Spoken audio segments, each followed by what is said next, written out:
This March Madness betting picks part 2 edition of the Sports Gambling Podcast is brought to you by our Bracket Madness contest.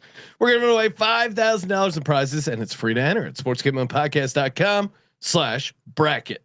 Hey, it's Peyton Manning, and you're listening to SGPN. Let's rock.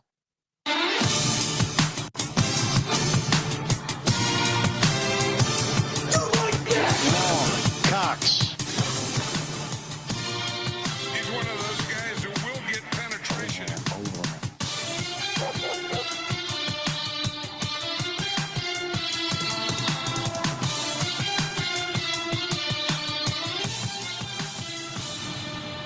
Ooh, welcome everyone to the Sports Gambling Podcast. I'm Sean, stacking the money green with my partner in picks, Ryan, Real Money Kramer. What's happening, Kramer? Dog. Some good, some bad. First half unders are 1-1. Yes. Shout out to the first half unders. Got destroyed in the first game. Easy cash in the second game. 1-1. Hanging out with us from the college experience, Colby Dant, aka Pick Dundee. What's happening, Colby?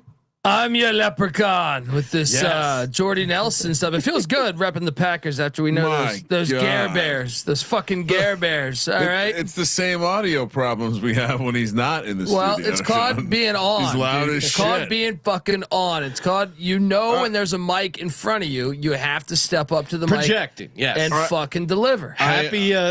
I enjoy the green that you're wearing. Colby, Yes. by the Colby way. was desperately looking for some Patrick's Day gear, and he settled on a Jordy Nelson jersey. I showed him.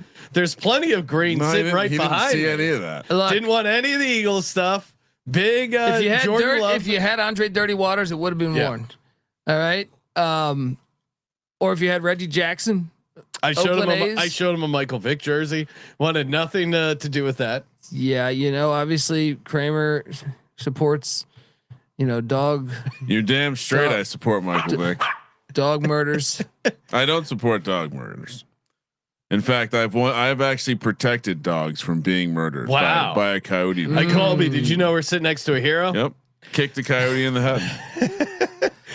We Kick the got shit out of that we guy. got a bunch of games to picking every Friday March Madness game against the spread. If you're looking for Thursday's picks, that was yesterday's episode. Go back, get that.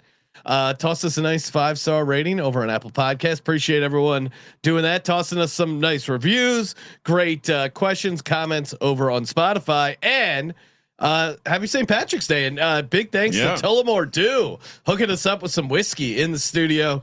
Very tasty. Top of the morning or night to you, and hopefully everyone's cracking some cold ones and enjoying some whiskey. Kramer. Is it inappropriate that the only green that I'm wearing is the green and the Italian flag? Yes, on very this beautiful inappropriate. Milano Seaman classic edition jacket that you can no longer get because they're no longer a football team. Kramer hates all holidays. So Well, St. that's not Patrick's true. Day would be Yeah. no different. I'm surprised. Oh, I guess you are going out into the desert. What was the last time you celebrated a holiday, Brad? Yeah. I very recently I celebrated MLK New Day? Year's. So I celebrated the President's Day. You did. I celebrated. What'd you do for President's Day? I think we were off. Maybe did something fun with I feel like the kids were off. Maybe probably a youth sporting event. If I'm being honest. Shout out to Cousin Mush in the chat. Just landed out in beautiful Las Vegas, and of course, if you're going to be out in Vegas, come say what's up with us to us there. We're hosting a little party there at Circa, the sports book. Check in over there. Can't miss us. 6 o'clock. We're going live. It will be a Lehigh celebration party as well as watching Miami of Ohio. Yes, Funny. like your confidence. It's good. Yeah. But I mean, why would I not be confident? There was I think Colby's reacting not maybe to what you just said, but maybe to the hilarious prank that he pulled earlier in the office. Yes. So he's giddy Great about prank. It was a great. prank. He said, "What do you think the spread will be?" Or wait, what was your exact question, Colby? It was He asked, Prairie View, right? It was Prairie View taking on who was the one seed in that Florida. Yeah, Florida. Yeah, I know. You were asking what Now the you spread know. was going to be. Now you know. in I the said I Prairie always- View, Florida. What do you think that spread's going to be, Sean? And Sean, kind of in a little bit of a daze, wasn't fully locked in. No. Was then shocked and awed to trying to figure out what was going on. Little did he realize that Prairie View is the team that plays Lehigh. You know, I'm looking past Prairie View. Do you know? Honest. Do you know what Colby's doing? He's setting booby traps. He's testing us. Well, This is like, what's that movie where the guy builds up Saw? It's like Saw. He's the jigsaw guy. I thought it was more like Rambo 3. Oh, what is that? The one where he has lines. He's in Afghanistan.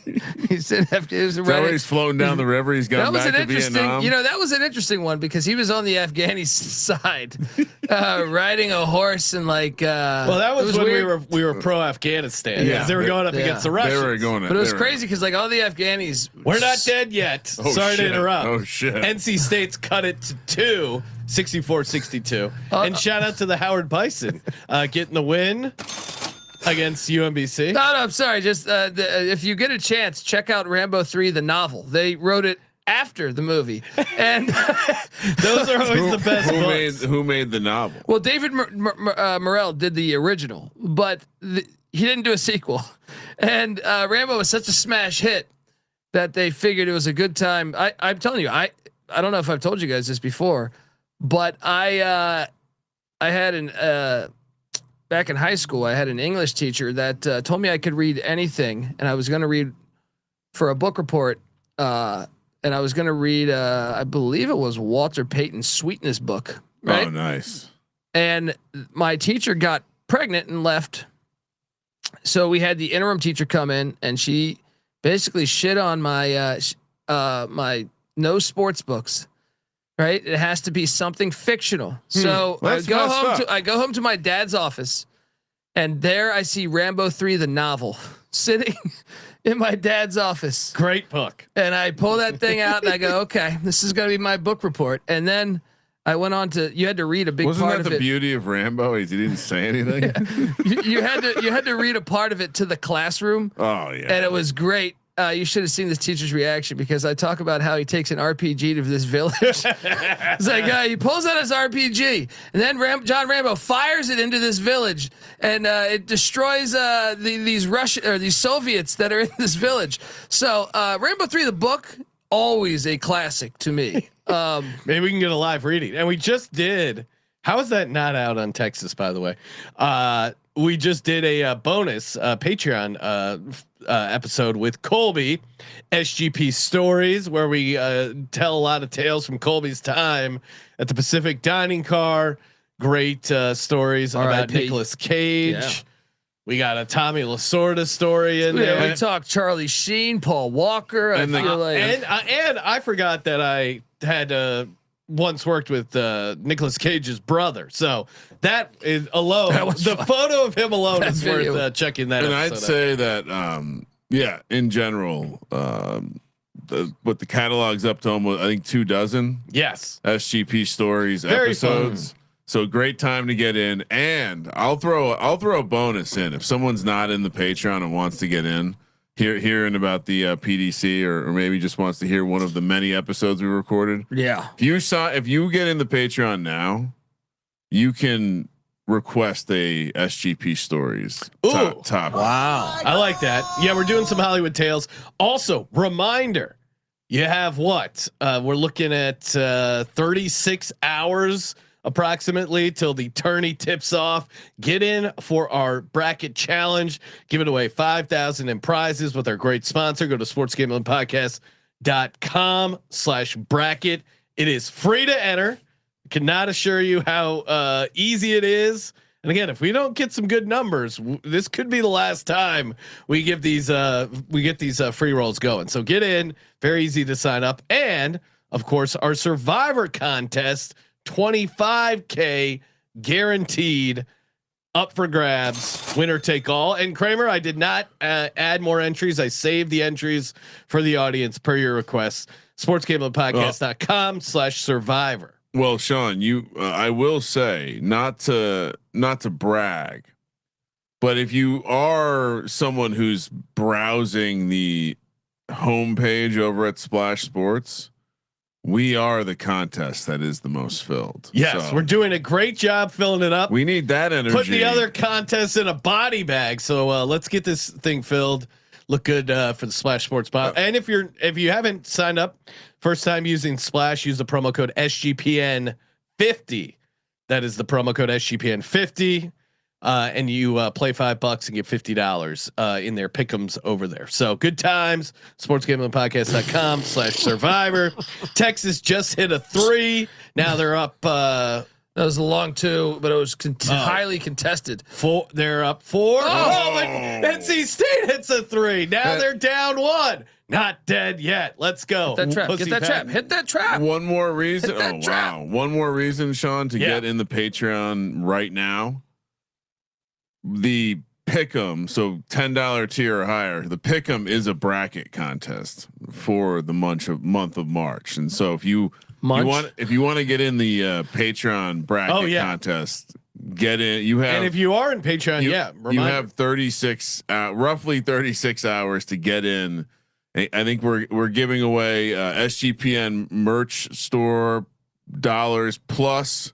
$500 cash, cold hard cash, and Canadians are allowed in that one. A lot going on, lot of moving parts, but we're here for it, and we got a bunch of games. Kramer, what's up first? All right, so I was gonna I'm gonna bring we're currently. I made the executive decision that we're gonna live sweat this game, so you guys can't see. Let me see if I can put it in a place where it doesn't matter. Howard Bison. Real quick, we got to touch on this because it's actually a Thursday game. Bang. Yes. Quick. Howard, Michigan. Howard, Michigan. The number is 30.5. A monster number. So far, I think we've split on the mega spreads. In terms of taking the points or laying the points, I think we were all on Siena, and I think we might have all been on Houston. So we've taken and we've laid. Are we laying it with Michigan or are we taking it with Howard? I will. Oh wow! Texas turns it over. I will say this. As we watch an electric finish here. This feels a little bit like the Texas finish last year. Yes. Dribbles it off his own knee. Howard is going. We talk about how Michigan maybe doesn't have the guard play or whatever, but the front court's going to dominate Howard. We'll worry a little bit about that, but it's 30 plus points. It feels very difficult to lay that, knowing that they can call the dogs off or whatever. They have a respectable coach. He'll do that. Yeah, I mean, you got to me. I get taking the points. I got to take the points here. I think Howard's got some guys, man, as you saw earlier. And he's going to the line. I don't know about that call. Michigan also has some guys. I would say if you're looking at just a seed trend, the sweet spots of betting number 1 seeds, and this is from our buddies over at VSiN, huge favorites of 25.5 or more, 35-0 straight up, but 21-14 ATS since 2001. Favorites at 19-25. They dropped down to 14-24 ATS when favored by 18.5 or less. 8-1 ATS run. So it seems like you want the really big spreads or the small spreads, at least comparatively. Wow. And NC State misses the free throw. I get it. This Howard team looked pretty solid, but that was against UMBC. And then the second half, they've won 9 straight games. These Bison. Yeah. No, right? I know. We have to remember they were playing. These games are always hard to evaluate because they're playing another 16, and now they're playing one of the best teams in the country. But yeah, I'll do the standard. Here we go. 16 seconds left. Tie ball game. Horns with the ball. We'll live sweat this. 11 seconds on the clock. Feels like overtime's coming. Texas kicking the ball around. Looks like they're holding for the last shot. 5, 4, 3. Dribble. Shot is up.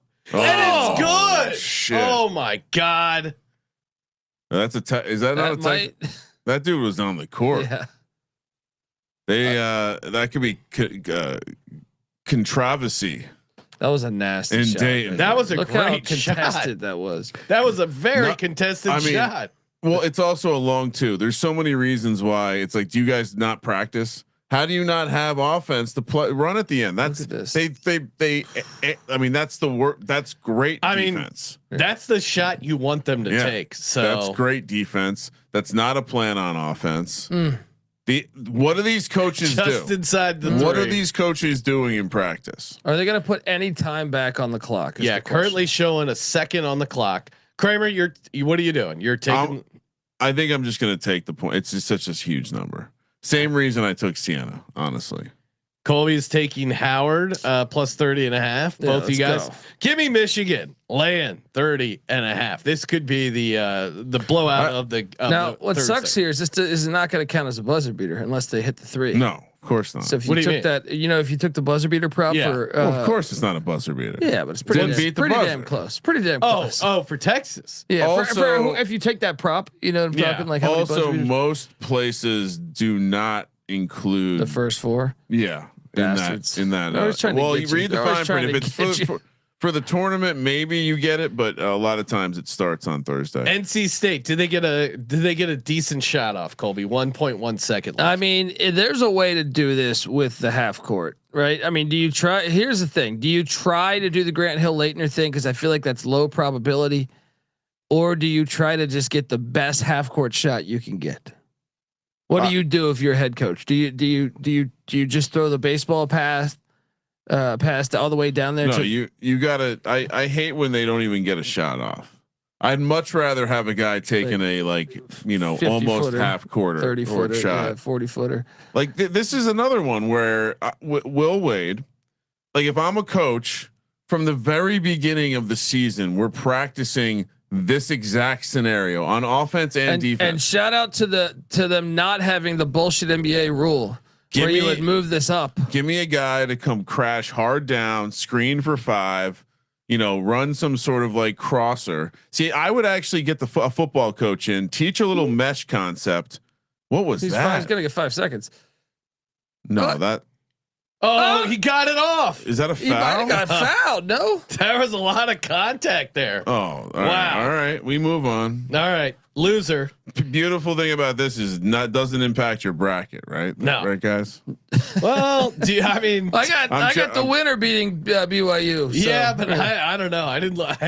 Even though they won, I don't know if I love what I saw. It's a foul, though, right? You think it's a foul? You've never practiced this. No, that was a clean block. That's a good block. Yeah, not at all. Not at all. All right, congrats to Texas. They're moving on to face BYU. Practice this.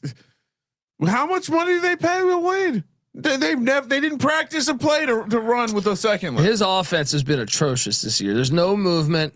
It's literally painful to watch. Like it's ISO balls the same way in November when I was at the game. How are these guys? Now. They're paid so much money. They can't pull their head out of their ass. All right.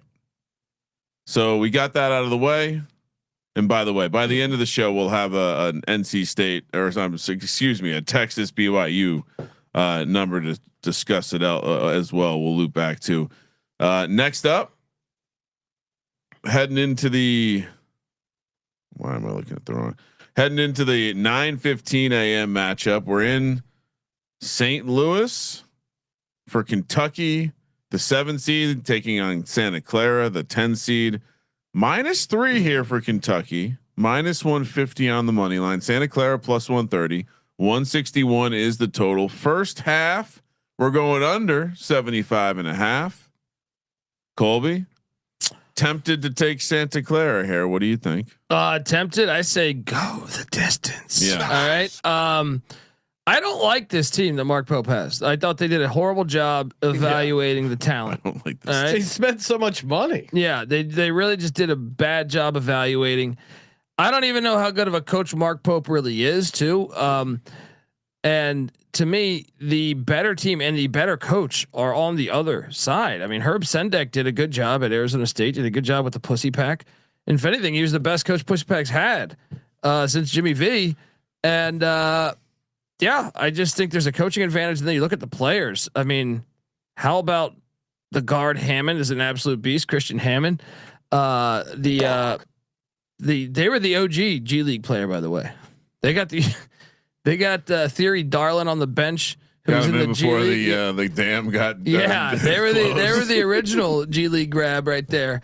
But I just think the roster is more cohesive and they're better at that. And I also think I guess the only concern would be this: Big Blue Nation will probably drive over to St. Louis. You think? Yeah, they do have money. It's not like we're not dealing with a max situation here. They travel, dude. What is that drive time? You think 5-6 hours? Kentucky to St. Louis. I'm gonna bet it's more closer than I think it's closer than that. I think that part of the country is always sneaky with geography. Lexington, Kentucky to St. Louis. What do you think, Sean? How many hours? I'm guessing 5. 4.5. Yeah, I'm gonna guess it's like maybe even under 4, like 3.5 to 4. So I'll map it out real quick. So Lexington, 5 hours and 12 minutes. Damn it, Colby's good. He's locked in. I stare at maps for a living. Look, Santa Clara makes a ton of sense. And little nugget going into the coaching angle, coaches with more experience than the head coach who are dogs. Which is the case here. 30-16 ATS in the round of 64. So fun angle. Top 25 offensive rebounding team. Yes. 19th in the nation in offensive rebounding percentage. Santa Clara doesn't get to the line a bunch. I mean, I look at that. That was a quality win against St. Mary's in the WCC for them. They beat Gonzaga. Yeah. Or no, they didn't actually. They kept giving up. They were almost beating Gonzaga 3 different times. Yeah, no, they lost to Gonzaga all 3 times. Choked. Like gave them games, and but overall, I would say played better basketball from the new year on for them. And it's just tough to trust this Kentucky team as a favorite. I cannot trust them as a favorite. So I'm all over Santa Clara here. Kramer, you're making it Santa Clara. Agreed. Yeah, I think most of the analytics sites have it inside this number. Both Ken Pom and Torvik have this as like the most exciting game of the day. So interesting. This will be the first game we get to watch of the day. Fresh and ready to take on the day. Hopefully, sitting on a stack of first half under money. So yeah, I'm with you on Santa Clara. Money line definitely in play. They're live. Oh yeah. Akron, the 12 seed. I've gone through a full circle of Akron feelings and emotions since the bracket's been released. Akron, a 12 seed, taking on Texas Tech, the 5 seed in Tampa, Florida. This one's on True TV. Texas Tech laying 8 -330 on the money line. Akron plus 275, 156.5 is the total. We're going under 73.5 for the first half total. I had a calendar reminder. I went back in time, a la Terminator, John Connor, and I left a note in my own calendar that said, "Do not bet on Akron this year." Obviously, I was reacting to the fact that I had done so in the previous 2 years and not had any money to show for it. Texas Tech, on a surface level, seems like the kind of team that could probably issue the same type of defeat, but there's enough doubt that I've allowed myself to absorb through people pointing out that this team is injured. This team is not 100% of what they were, and that Akron has some advantage matchup spots here, and including great coaching. Well, I would start. You want to talk about advantage here? I mean, since Toppin went out, the Raiders, they've been shooting a bunch more threes, attempting threes at a 48% rate and hitting 39% of them. Top 4 mark in the nation there. And then you throw on top of that, well, what does Akron's defense lack? 3 defense. So they're 253rd in the nation defending the 3-point ball. I think that's going to be huge. I get how it's tempting to talk yourself into Akron, but I don't know, man. It feels like, I mean, Groshi's been good ATS, but also Akron's 0-8 in the tournament. Yeah. They've gotten their ass kicked in the tournament. Big 12 has been good in round 1. I think if it's close, I'm going to default to the much better conference here. Yeah. And Texas Tech, you want to look at another angle. Teams entering the tournament off a 20-point plus loss, 28-14-1 ATS. So the Texas Tech Red Raiders got embarrassed in the Big 12 tournament. Now they're coming in locked in focus against an Akron team that just cut down the nets. And I think they match up very well against them. So I'm taking Texas Tech laying the points. Kramer or Colby, what are you doing here? Not so fast, buddy. That's what I'm talking about, Colby. All right. First off, Texas Tech. They have lost 3 straight games. I know Christian Anderson's back. I know Watts is back, but great points. How healthy are they really? Toppin's out. He's their leading scorer, Still former out, Big 12 player of the year. I think it's a tricky matchup. I think it's a tricky matchup. I think you look back at the beginning of the year, even when they had Toppin, they had some sketchy non-conference games. 1 point win against Wake Forest. 4-point win against Wyoming. I mean, right? Do we want to poke holes in Akron? Losing to Troy. At Troy. Troy's in the tournament. Okay. All right. I'm just saying. To me, You really almost lost to Toledo. Almost lost to Buffalo. I took Troy to win in the tournament. You really want to go toe to toe with this guy? Look at this thing. Kramer's showing a jacked up. That is not AI, Colby. Can you play the clip? I want a dick rubbed on my face because I feel like that's the excitement he has. This is real. I want a dick rubbed on me tonight. This is amazing. I mean, look at that. That's Bosworth of. All right, so here anyway. Long story short, I'm back. Give me Akron because you know what? You know what actually tipped me all the way? What's that? They're playing on a Friday.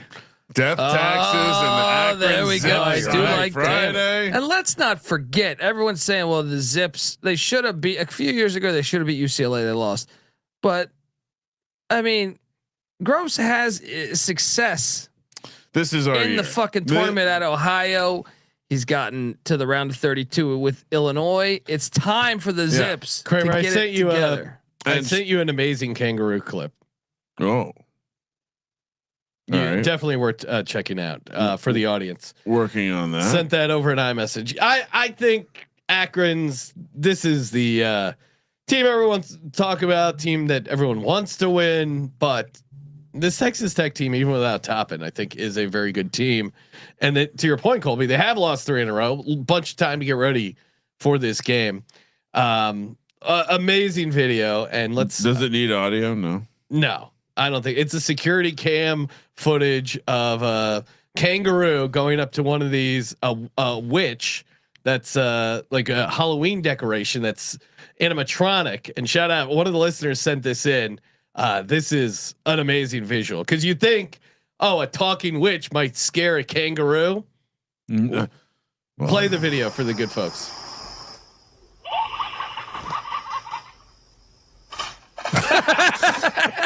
Bitch, shut up.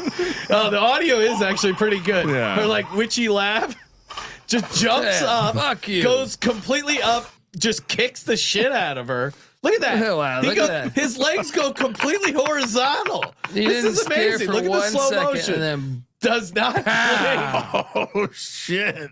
This is look at that explosion. no CTE there. Look at that. I mean, look at it goes through the body. That is fucking awesome. You look take at that. a hit from a fucking kangaroo on the hind legs there. Oh, brutal.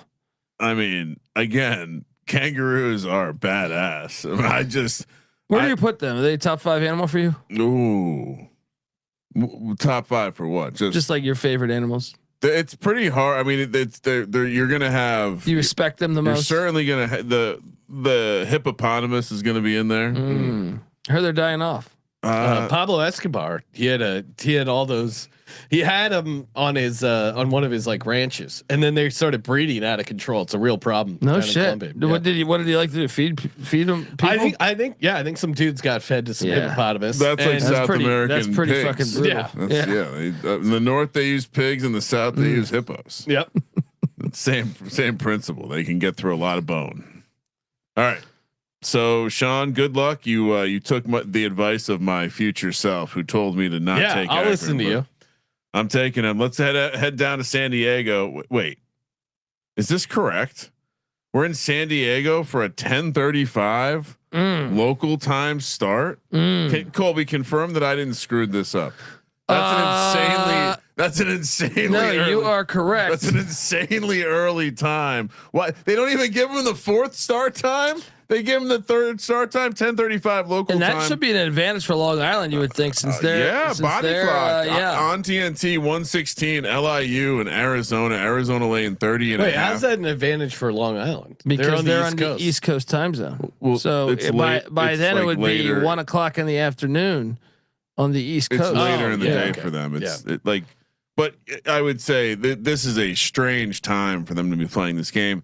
The Sharks, fins up as they say. The Long Island / Brooklyn University Sharks. Arizona laying 30 and a half, minus 37,500 on the money line.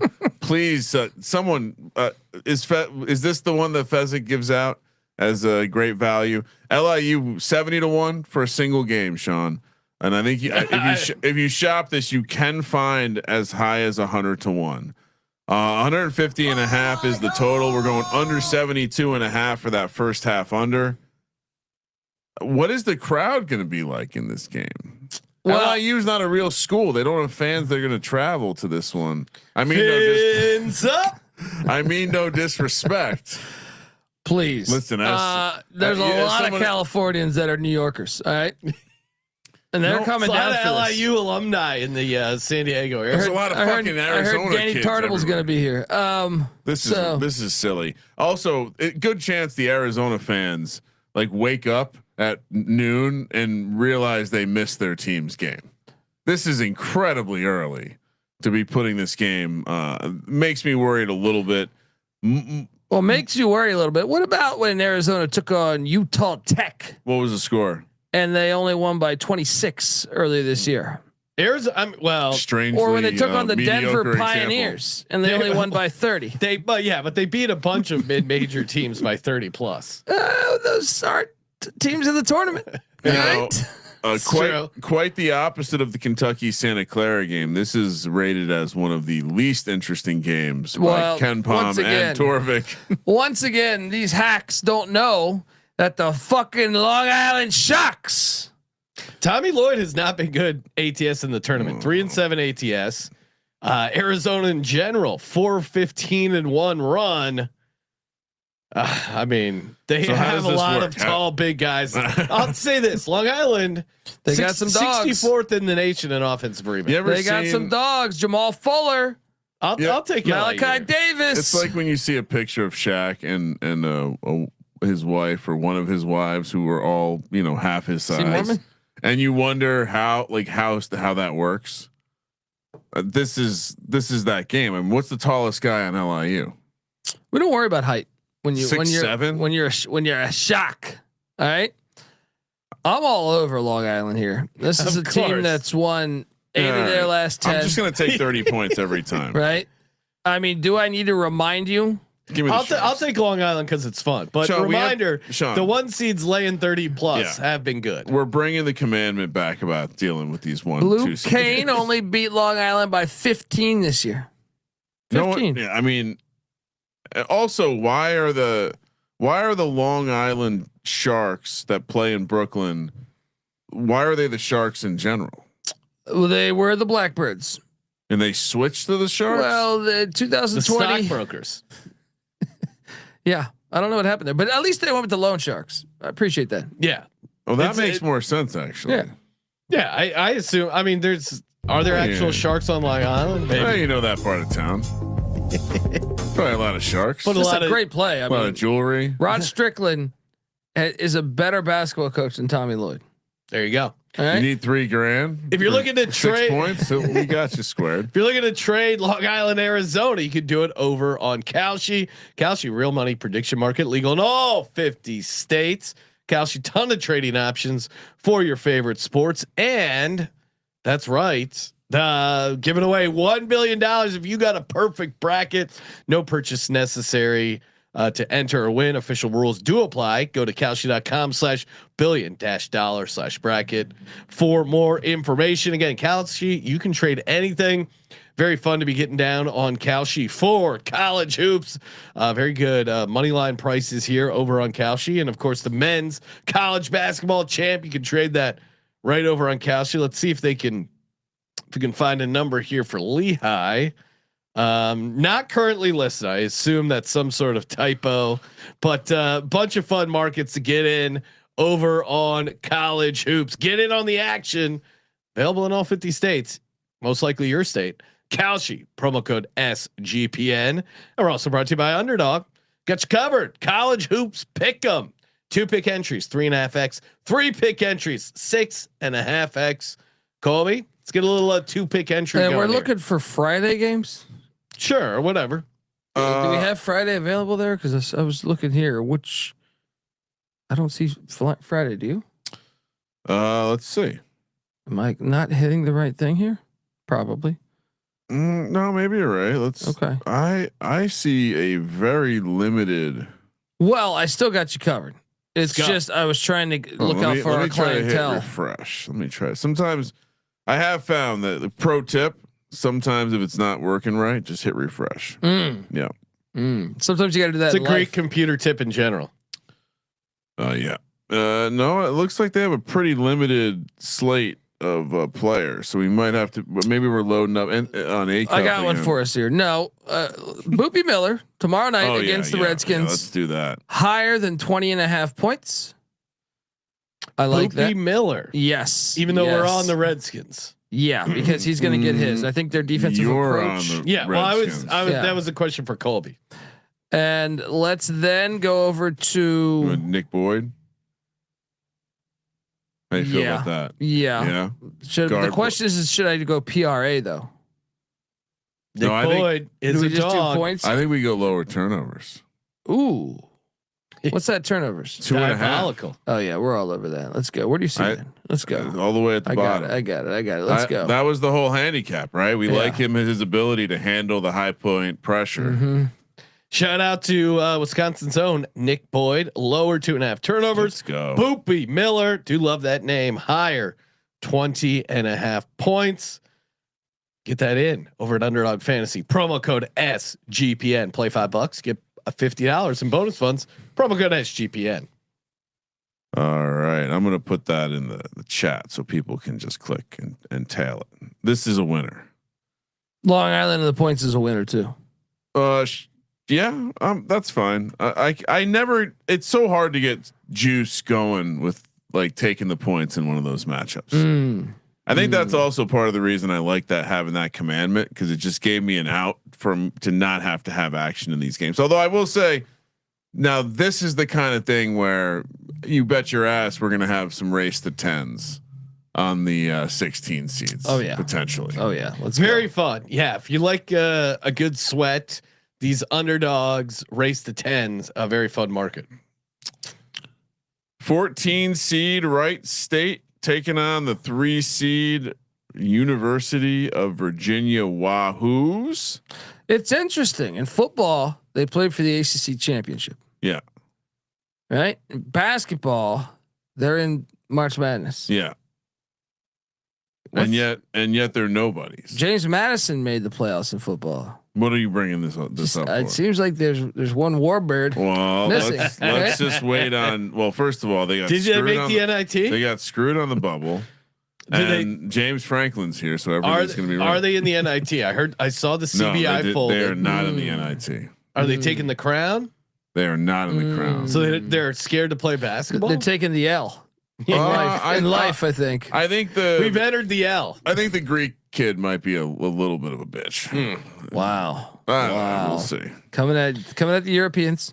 February 15th, 2019, the last time Wright State beat a top 100 Ken Pom team using the end of the season rankings. They're 0-10 straight up since the 2020 season, lost 12 straight outright in this spot, but certainly have some things going for them, including our buddy TJ Birch, defensive player of the year, leads the country in defensive steal percentage. That's a nice little edge there. Wright State also very good at the free throw line.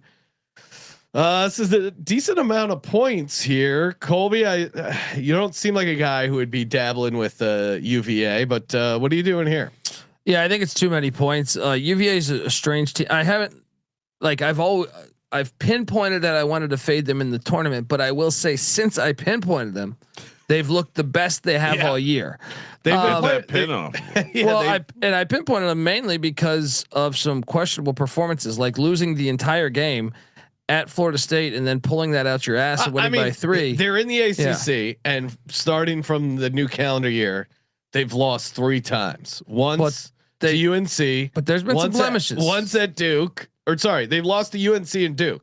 The rest of the let me tell you. Let me tell you here. Slate they cleaned up. Let me tell you here. Disgusting. 4-point win against SMU, right? Yeah. Still a win. Look, double overtime win by 3 against Notre Dame. Not in 7-point win against Boston College. These are all wins though. Still. I understand, but I'm not taking Wright State on the money line. I'm taking them to cover 18. Yeah, right? no, I think Wright State's a solid team. To your point, Colby, they haven't done a good job putting away inferior competition, and you saw that in the second half of the season where they're getting the wins. They're just not destroying. Beat Northwestern by 5. Right? They lost to a Butler team. Right? They got to hit some threes. Wright State. Michael Cooper, Solomon Callaghan, Dominic Panagianis. Those are the guys we're counting on. What is this right here? I just wanted to bring this up for the UVA fans out there. It's a bracket. Wow, Kramer's bringing up the Epstein file mentions. No, well, yeah, it's based off different colleges. Yeah, so it's the bracket where if you only chose the winner based on who was mentioned in the Epstein files. Some would say loser. Look how far Penn gets. That's pretty. This is gold. Yeah, Colby's all over him. Oh boy. You know what? I would say that the school I'm most shocked about is Wisconsin. That's shocking to me. Yeah, maybe they had over Arizona. That is shocking a little bit. Talent's pretty good at Arizona. I imagine that's what they're talking about. Not necessarily meeting up with like faculty or alumni. I'm surprised Florida got as far as they did before Penn took them down. Seen the cheerleaders? Yeah, it's a good point. And they're down there in Florida too, right? Penn mentions are probably the professors Ivy reaching League. out. Yeah, gotta be. Ivy League is probably the favorite. So UCLA is all. Penn definitely had the cure for cancer, and then they went over there. All the UCLA mentions are Mick Cronin complaining about the flight to Epstein Island. It's like, hey, you got me flying out here to Little St. James. I don't care who you're fucking. Who in the committee? This is a long flight. Who in the league? I could give a rat's ass who you're fucking. Who in the Big Ten has a scheduled at Little St. James tomorrow? What else he say in that video where he's like he said, you just saw it. You heard him. You raised my voice at me? Yeah. Epstein back down. I'm also going to say that don't overlook how strong of a matchup the UVA SMU battle must have been. Look at those Longhorns. Look at those snakes in the grass. The Texas Longhorns being way up there. In general, UVA is part of the bracket. All right. They had to go against SMU, which we all know their history. Kentucky, with my God, and then to lose to Michigan. I mean, we did see the recent Sharon Moore. This is why this should be Exhibit A on why you should always root for the mid majors. This is I don't see. Throw Penn out of there. Is there any other mid majors that had a win? Yeah, no, you're right. Mid majors that really came out looking like I mean, South Florida, maybe not so much, but in Idaho, right? Yeah, how did Idaho get a win? In Moscow? Well, I think they both advanced because neither were mentioned. Okay. Yeah, Idaho was nice look for the mid majors. I don't see ECU in here. There we go. Epstein recruited from the southern. Wait, Hawaii got a win? I know. You're killing me, Rainbow Warrior. We all know the stories about the planned burns and Oprah and The Rock stealing land in Hawaii. All know. Yeah. All right, so sorry, I just got thinking about what the hell is Oahu anyway. Give me the points with Wright State and win. You know what? Rare fate of UVA for you, Kramer. I didn't send my check last year to Virginia Tech, so maybe I'll put it on Wright State money line because we all know how fun it was when I was applauding those losers. There were so many UVA fans at the Barry Manilow really Theater. We also watched Furman? UMBC win in Vegas. Remember that? Well, that was gold. That was a moment. That's probably one of my biggest betting regrets in my life. not being on that money line. Yeah, we saw someone. Up. We saw someone there that was. Yeah, we saw that dude getting carried around the sports book like a. Well, he got arrested. You can't win them all. 11:50 a.m. Moving along. And by the way, imagine before we move on, if you can go back, Colby. Imagine if a boat full of Vikings showed up and they realized they were about to fight bedazzled cowboys with feathers in their cap. Well, can we talk about Wright State for a second? You little bitch ass institution. Oh, what happened? Because no they football? ditched the word. They thought Vikings was offensive to go. Oh no! And guess what they replaced it with? The Raiders. It's like, what are you doing? That's hilarious. Well, they both rape, so I could see the connection. Raiders. It's like, you really fix Raiders this? fans are probably do worse than actual Vikings back in the day. But here's even Seen worse. those Raiders tailgates. They replaced the actual Raider / Viking with a wolf.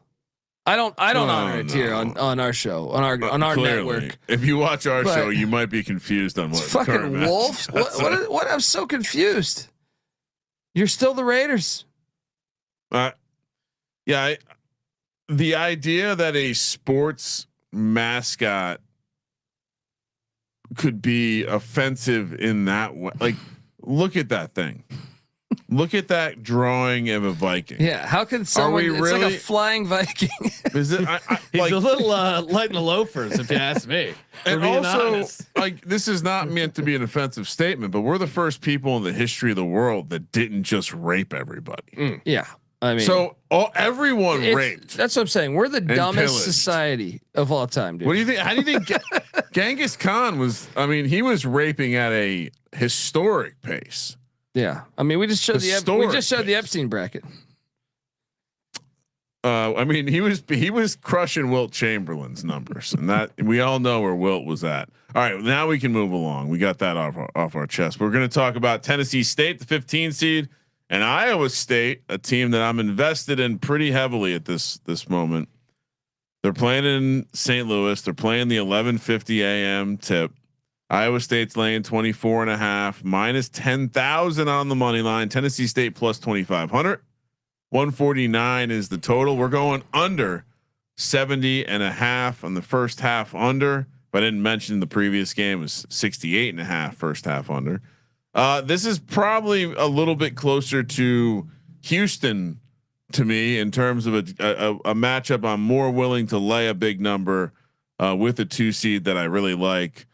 I think, tune into the show tomorrow. We're going early. We're going to be filling out our brackets, talking Survivor. I could see myself having Houston and Iowa State matching up as deep as you could go. Teaser, but yeah. So I actually think I could lay it here with Iowa State. Maybe I'm just being silly. Maybe I haven't watched enough of Tennessee State this year. Colby. Well, they beat Lipscomb by 27 last year to open up the tournament, right? And they beat the prior year Tennessee State Tigers. The prior year they beat South Dakota State by 17 to open up the start of the tournament.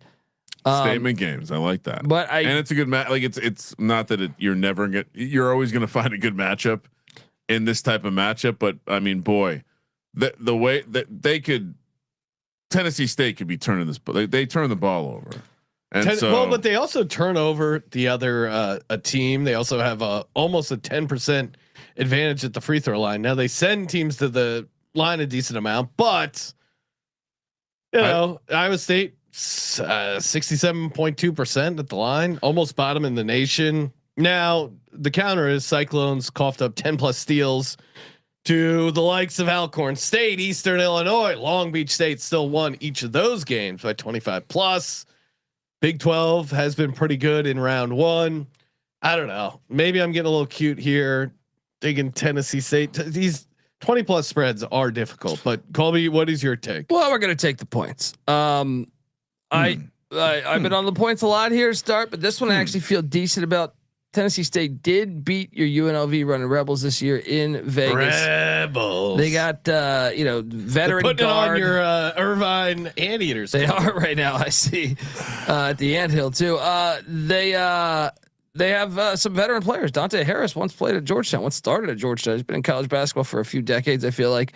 And they actually have guys. Like Tennessee State has guys. So they've done a good job. I think if Lipscomb can keep it within 27 with zero athletes, Tennessee State's got some athletes. All right. Harris, Travis Harper, the other guard. And then their leading scorer, how do I say his name again? We'll say it one more time. I couldn't. Is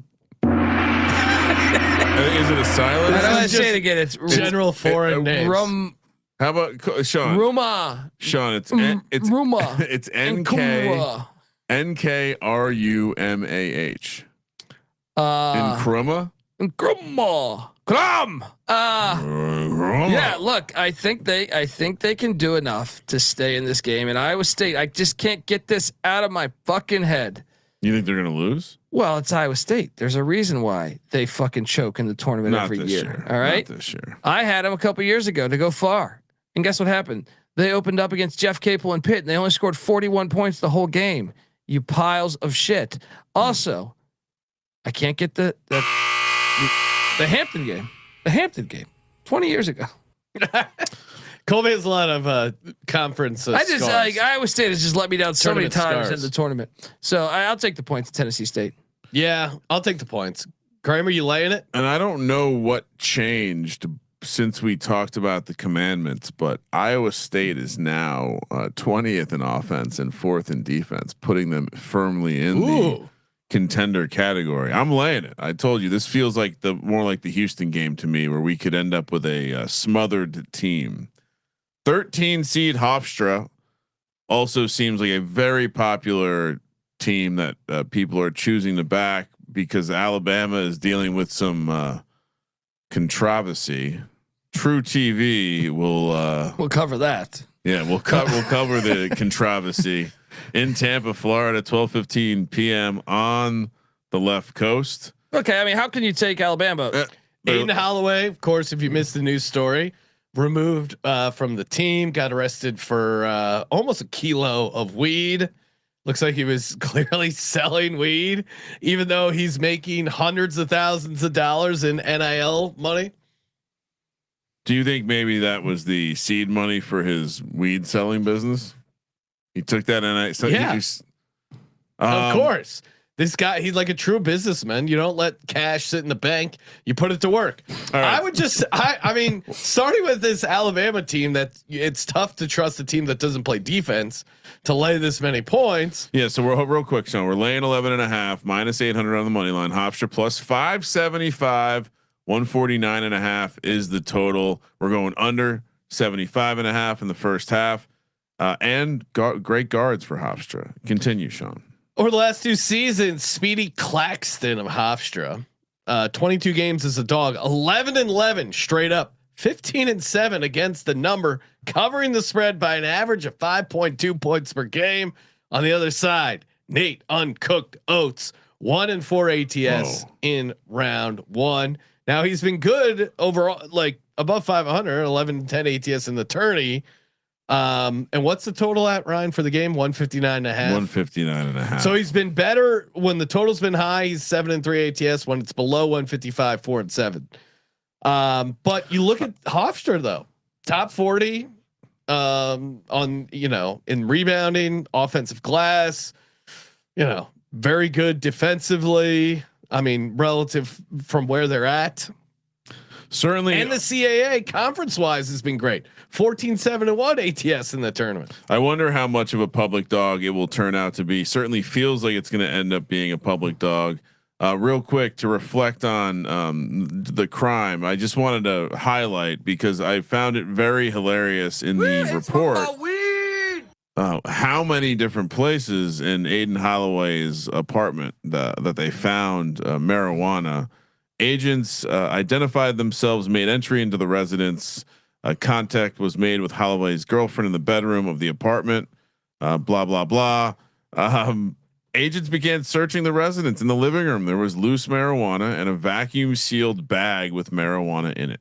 In the TV entertainment stand, there was marijuana, a rolling tray, a packaging material, and promethazine in the drawer. In Holloway's bedroom, agents located marijuana in a backpack in the closet, marijuana in a suitcase next to the shoe rack. I mean, how does that work? Like, hey, can I get an autograph and a quarter ounce? U.S. Like, Well, but at the same time, fuck Alabama, man. Let the guy smoke some weed. U.S. Deal some weed. I mean, I don't care that he's selling weed, but also he's got to have some common sense. He is a moron too. But yes. I mean, dude, what are you doing? Now he'll be fine. He'll still get great NIL money. He'll be fine. I'm sure I would be surprised if he played. Judge. I mean, it's Alabama. The heat is in the hat. Miles, the guy wanted for murder. I mean, all things considered, this is pretty tame. To me, this is just dumb by the player, obviously. But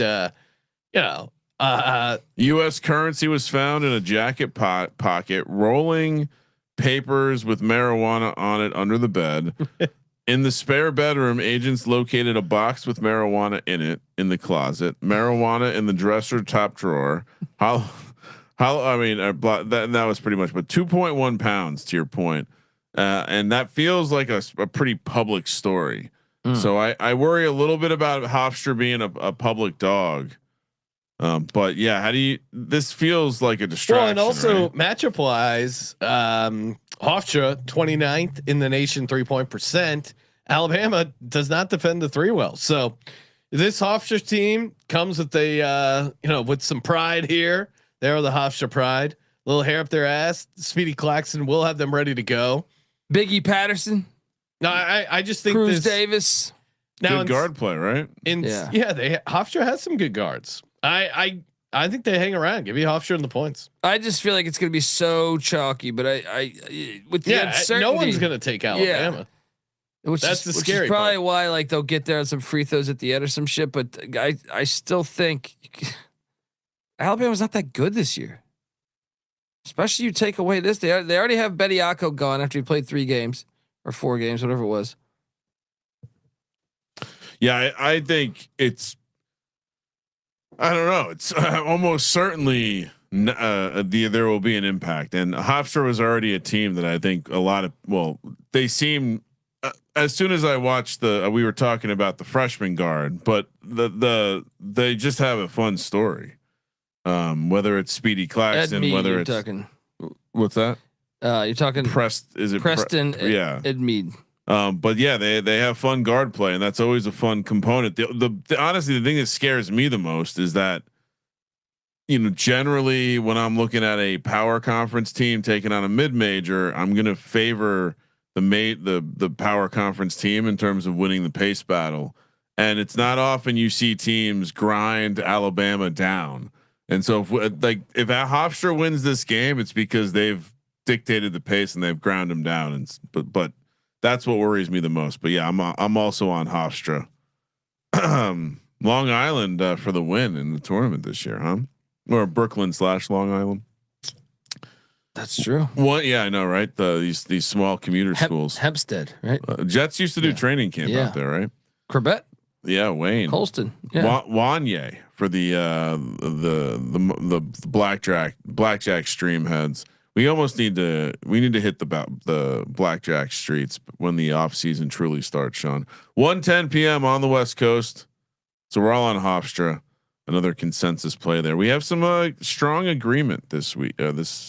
For the Friday slate so far. We're back in San Diego. Man, it's only 1:10 p.m. and you're getting your second game already down in San Diego. Utah State, the 9 seed, Villanova, the 8 seed on TNT. Utah State laying 1.5 as the 9 seed. Can't wait to see which one of those CBS pundits chooses Utah State as an upset. -125 on the money line. Nova +105. 146.5 is the total. 68.5, very low or lowish in the modern college basketball for that first half total. We're going under. Interesting that Villanova is the dog here. Yeah. Well, I mean, Villanova doesn't get a ton of respect. But Mountain West has been terrible in the tournament. One of the worst conferences. 10-21 ATS run. Utah State in particular, 2-18 in tournament history.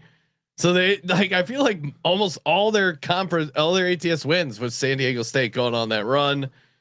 Little interesting here again.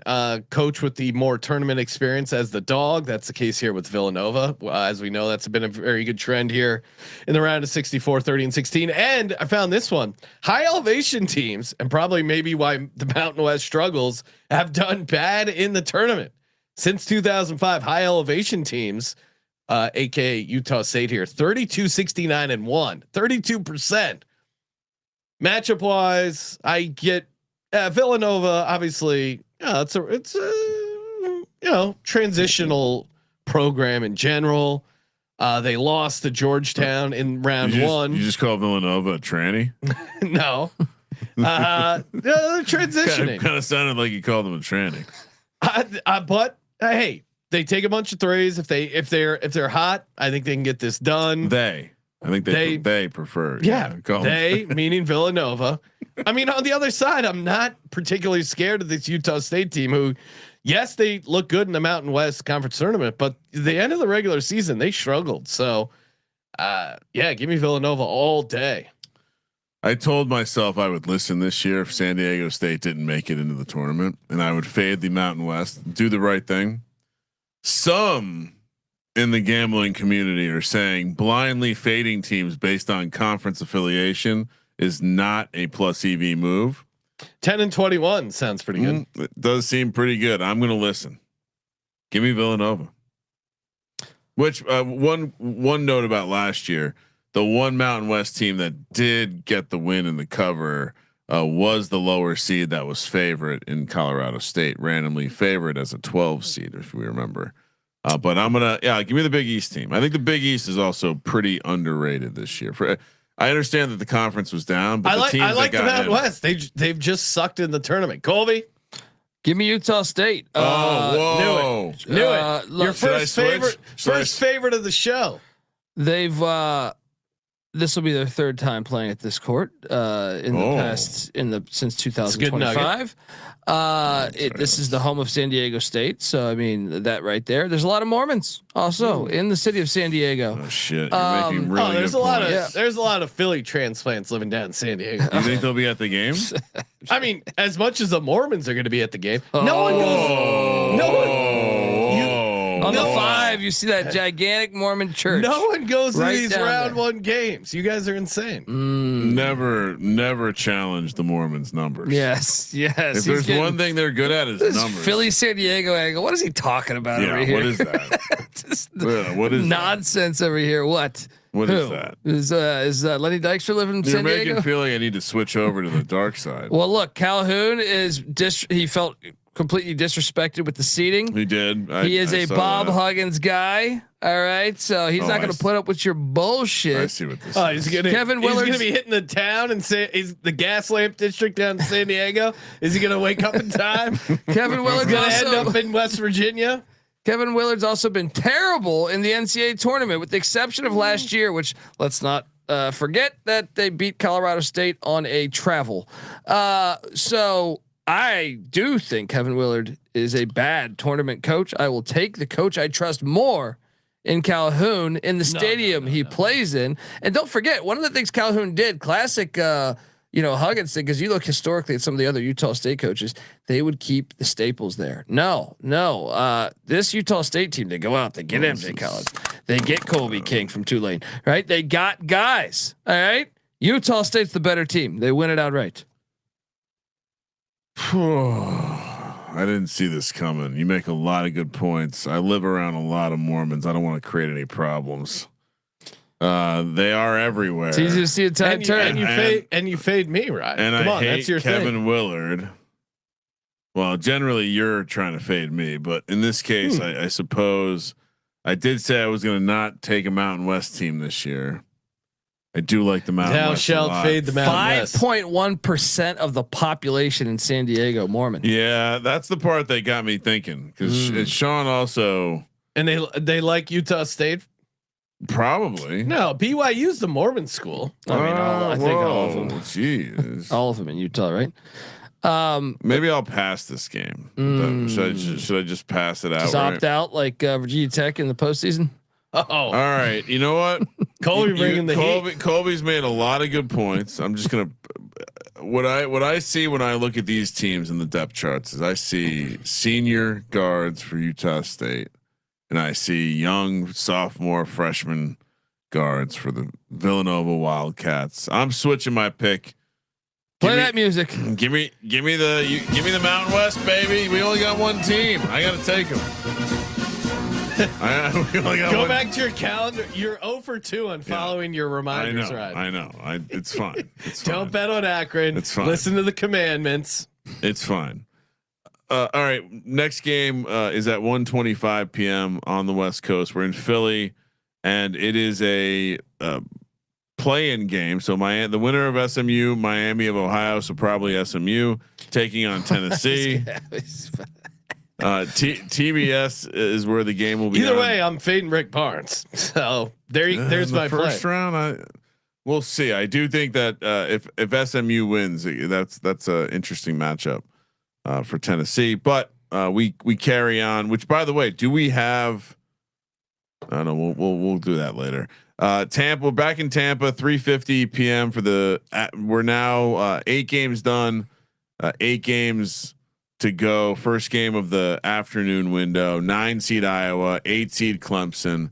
Everyone's throwing this one out there as a game that's going to be comically low scoring. The total's 128.5. The first half totals 59.5. We're going under. Iowa's laying 2.5 as the 9 seed, -140 on the money line. Clemson +120.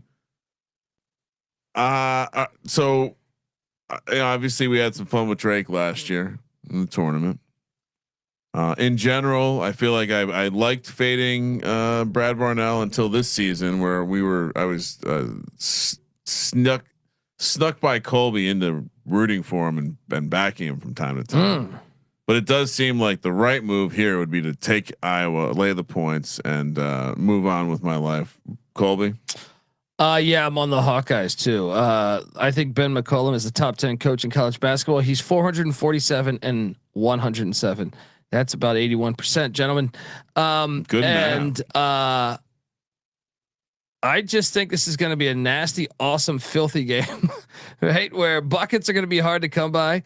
McCollum will have his team ready, and I trust Bennett Sturts to make shots when the game's, down to the nitty and the gritty. There, I trust their execution. They play a lot of close games over the years. He's got this roster that's kind of been with him at Drake. As you saw, they win in the tournament last year. And I think the Big Ten's a tougher conference. They're more battle tested. You saw already the Pussy Pack lose. Big Ten's been good in round 1 too. What was the trend last year? 8-0. They swept the board, and you guys are missing it. Thou shalt not fade. Keep thy free throw percentage. Just add it. Iowa 77% at the line, and they're a favorite of 4 or less. That's been hitting at 70%. That is the sweetest of sweet spots for the free throw percentage. So all over Iowa here. And then you look at the paint. Since Clemson lost Carter Welling to a torn ACL, they've been vulnerable in there, and I think that's something Iowa can do to take advantage. So you can kind of look at the eye test too here as well. But and Clemson, they both kind of struggled a little bit here in the second half of the season. But give me the team that plays the free throw stuff. I mean, that's the main factor for me. Give me Iowa all day here. Yeah, I mean, I would point out that the struggles of Iowa down the stretch really were them on the road and them losing to 2 of the best teams in the country at home. I feel like Clemson put up some, and even one of those, they played Michigan incredibly well. I feel like Clemson, I came away more impressed with Iowa than I did. Even though they lost that game, I thought they played them really well. Clemson has some pretty ass performances down the stretch. Like they were a different team in the beginning of the year for sure. This might be a best bet, which, we're going to lock this one up. I think Northern Iowa, St. John's, 4:10 p.m. on the West Coast. We're back in San Diego. A little worried for Patino, or maybe it's a good thing. He'll be super focused because San Diego, not a diner town. It's a fish taco town. Town. And I gotta be honest, those breakfast burritos, don't introduce them to the you get Patino going to that fish taco situation. When he orders the fish taco, he might be a little confused. He wants something a little so what do you get on the table and spread your legs, or how does this work? St. John's laying 10.5. Put some shredded cabbage on this thing as the 5 seed. Oh man, minus 620 on the money line. Northern Iowa plus 470. 131 is the total. We're going under 61.5 for that first half under. Another one with a low total. Some slow paced teams going to grind it out. And I know that Northern Iowa is another one where, although St. John's is kind of a popular bracket pick, I do feel like the Northern Iowa with the points was maybe the most popular pick in the VSiN guide, Sean. So I want no part of this Northern Iowa team. Now I know, Colby said, "Hey, St. John's, they're not built to blow teams out," and I agree to a certain degree. But they just put it on, UConn by 20 plus points, and maybe they're a little complacent here, winning the Big East current tournament, going across the country.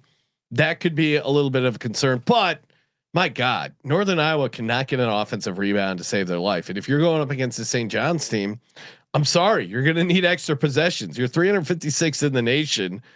You're just going to get smashed on the glass. And Pitino is no joke, straight up, and ATS in the tourney. Been solid here in the round of 64. The Big East has been great in the tournament overall. Rick Pitino is round one, and just in general, and in particular, as a 6 seed or better in the round of 64, he's 18-1.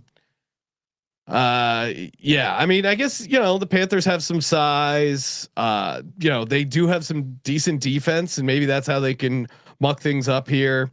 They played decent against some of the mid majors: St. Mary, UCI, Tulsa, Wichita State, Furman. All decent games here, but I think the Johnnies roll here.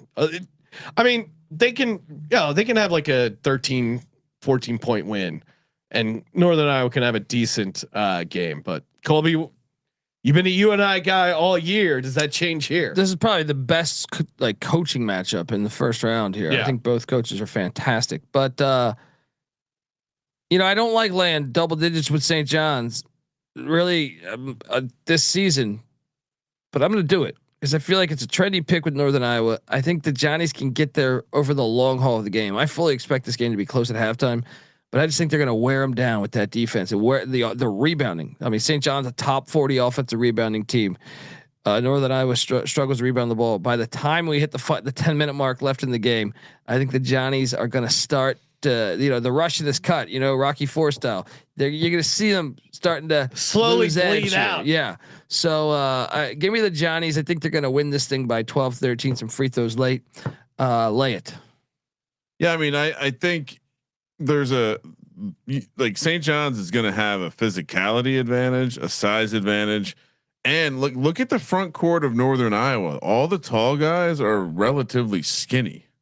I don't think they have. I just quick glanced at it, but I don't think they have anyone weighing more than north of 220. Whereas St. John's has a couple grown ass men playing down there, so I think that could be a bit of a situation there. And so if it gets sloppy and they end up getting into some Northern Iowa, not a team that typically gets into foul trouble. This game's going to be different for them, I think. So yeah, I'm going to lay it with St. John's as well.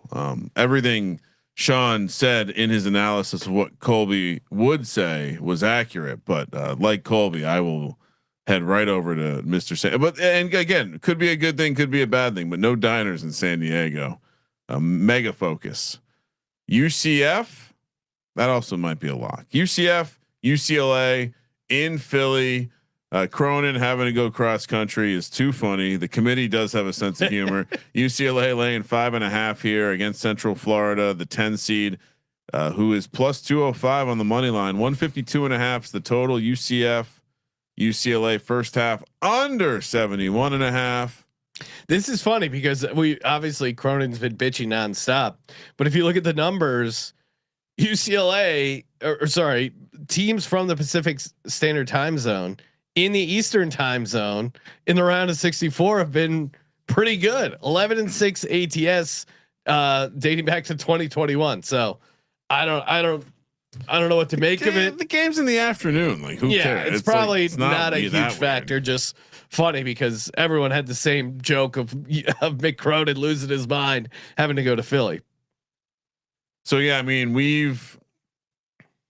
now if I had to guess, Colby's going to like UCF in this matchup because of the veteran presence, but UCLA's been solid, and it has nothing to do with this UCLA team, but you can visualize UCLA going on a little run. Yeah, that it just we've seen it before. This like an unassuming UCLA team can get their shit together and do some damage. So Colby. Yeah, I will take UCF. I think they've been the better team all year. Also, UCLA's leading scorer is a game time decision.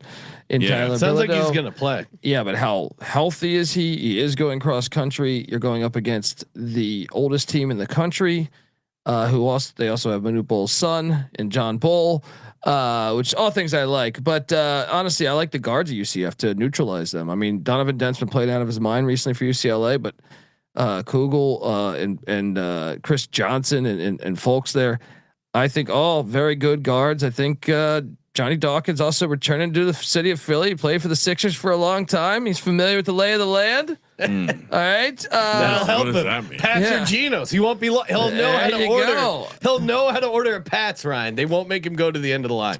I mean, keep going, Cole. I'm just saying another thing. Like Mick Cronin, if you take away the COVID season where we had no fans, what have you really done for me? All right, what have you really done for me? All right. What Sweet 16s at UCLA? I don't know if that's really moving the needle. He went to a couple of Sweet 16s when he had Tiger Campbell and company. When he was at Cincinnati, he made one Sweet 16. Everything else, first round losses, second round losses. Yeah, give me Johnny Dawkins at UCF. They win it outright. I'm on UCLA. I like what I've seen. Can you go back to the Epstein list? Yes. Oh, see how they did. Oh, they're the champs. Give me the Epstein Island champs. They know how to travel. Whoa! Wow, that is a little surprising, right? Yeah, I mean, it's a public. A lot school. of hotshot directors. I like a team that played well in the conference tournament. I like the Big Ten in round one, and I thought they looked good. I mean, they just beat Michigan State on a neutral. They're playing the best basketball of the season. So I get the concern, and UCF checks some boxes certainly, but UCLA is going to win and cover. So Dent is healthy. Dent is healthy. They're playing. Yeah. I don't know. Calf injuries feel like he left the last game, right? He left. Yeah. Yes. But I don't even see him on the injury report. I see what's his name? Bilodeau. Give me UCF. Yeah. But that would be a huge problem if he wasn't there. So lay it with you or take I'll take the points with UCF. Certainly maybe a money line situation here. Wait, you're taking yeah, I'm taking the points. Oh, you're taking UCF. Yeah. Okay. Injuries. That calf injury. I mean, part of why you like UCLA is the guard play. And if he's not 100%, that's a problem. They're good. A calf injury it's hard to imagine it's recovered this quickly. Let's head back over to True TV. St. Louis, Missouri hosts Queens, which we all learned is not in New York. It's in North Carolina. And this is the last year of Queens as a school. It's Elon. It's going to be Elon going forward. Wait, is that the official ruling? Yeah. Elon is they're merging. I didn't know if they decided what not Musk. But yeah, which apparently is what happened to LIU, which is why they have the Brooklyn campus. Yes, someone's been deep sea diving campus history. Well, it's just you gotta. He puts on this seaman jacket, right? Shout out to John. Ryan, you got some semen on your jacket. Shout out to John Gruden. Don't wear that jacket around Derek. I don't know. What do you mean? Yeah, that's not his style. Come on, maybe you'd like it. I don't know. This is 2-seed Purdue's laying 25.5 minus 12,500 on the money line. Queens 27.5 to 1 on the money line. 163.5 is the total. We're going under 78.5 first half total. Purdue is becoming a little bit of a darling team where for the first time, Purdue's always been a team that just chokes. And for some reason this year, everyone's like, yeah, they can get it done this year. They got some vets. They got some experience going through it. And this is going to be their year. Now, as far as first round, laying the points, Colby, do you have a take one way or another? This is a very good team. I mean, I worry about Queens' defense, right? Obviously, their defense is not super elite. I believe they're currently rated defensively 345th.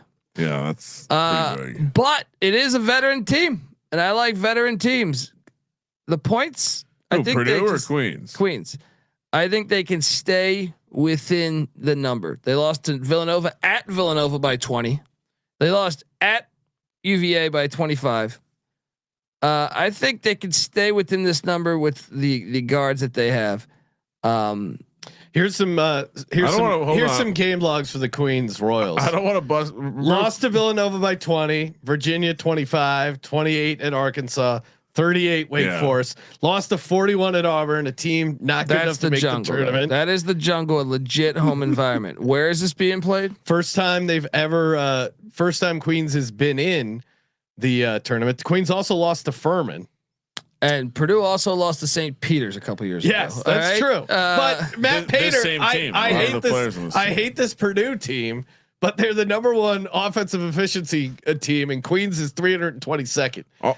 So it's also just my own mental sanity. If I'm on Queens, this is gonna be. And Matt Painter, it's wild because he's 13-4 ATS in round one. But they lost to St. Peter's outright, so that feels like it should count for more losses. But historically, they've kind of been good against the number. Per KenPom's experience metric, I just want to point this out because Colby was saying Queens is the experience team. Per KenPom's experience metric, Queens 216th in the nation in experience. Purdue 16th. How is he grading that? Experience, I think. I'm saying, does that include D2 starts? Possibly not. I think I might have my angle. Not. But I mean, Braden Smith's been around for a while. I think Purdue's probably getting credit for having four starters in their rotation there, or four seniors. I mean, part of the handicap of why it took Queens to win their conference was their experience. But here we go. Flex. Well, you're not mentioning the fact that Purdue is 190th in defense. You act like they are some hot shot defense where Queens is 36th in the nation in offense. All right. So please, this Purdue team, you can nitpick. They only beat Memphis by 9. I look at adjusted. Only beat Oakland and Greg Campy by 10. Oakland, right? We can nitpick and find arguments to help our cause here. They stay within the number. The Royals with Queens. Queens lost to Austin P at home. Austin P was very good in the regular season. They lost were the to Central Arkansas at home. How many times have they made the tournament before? First time. They've not the D2 tournament they've made. Are we counting the D2 stats, Gary? You know what? I wasn't going to lay it with Purdue, but now I'm going to lay it with Purdue. I don't know. Colby's being a petulant child about this Queens University. You're pulling up these cockanimi numbers from your little pom pom hokey warbird pile of shit. Let me help your argument here. Let's see how Queens did over here. The Epstein list. You see that? Did they advance? Do we see a Purdue? I see a lot of Big Ten teams, but Purdue got past a Boiler round up. here. Purdue got through. Yeah, but round one is the whole Big Ten is on this. Look at round one. UCLA, Michigan State, Nebraska, Michigan. It's a Big Ten fucking championship game. People want to know, when is the Big Ten going to win their next championship? We found it. And a lot of people are curious as to why UCLA joined the Big Ten. I think we have our answer right here. Yeah, they needed to bring in the big guns. Give me Purdue laying the 25.5. Kramer on Purdue laying the 25.5. Colby on Queens and the Royals getting 25.5. Hey, if you guys are filling out a bracket and you're not using Rhythm, what are you doing? Rhythm is your official data tool for dominating the madness of college hoops. Rhythm, it's awesome. I got 3 separate brackets using 3 separate models. Very fun. If you're entering a bunch of brackets, and again, why not fill out all these? There's plenty of free bracket contests. Of course, we have ours, sportsgamblingpodcast.com/bracket. Why not fire away a bracket in our contest, and why not generate it using Rhythm? We're giving away 5,000 in prizes, but our other sponsor, Kalshi, if you get a perfect bracket, you win $1 billion.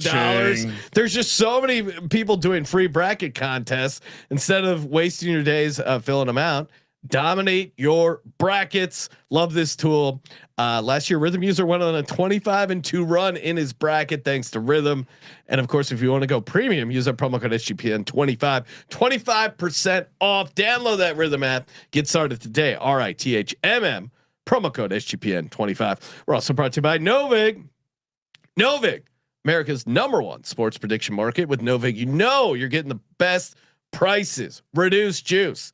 You're playing 36 first half unders. You don't want to be laying -115, -120. I saw a couple places on the first half unders. No. That's why you got to go to a place like Novik. Great juice, great prices, available in a bunch of states. Again, if you guys, I mean, think how many bets you're going to be making on March Madness.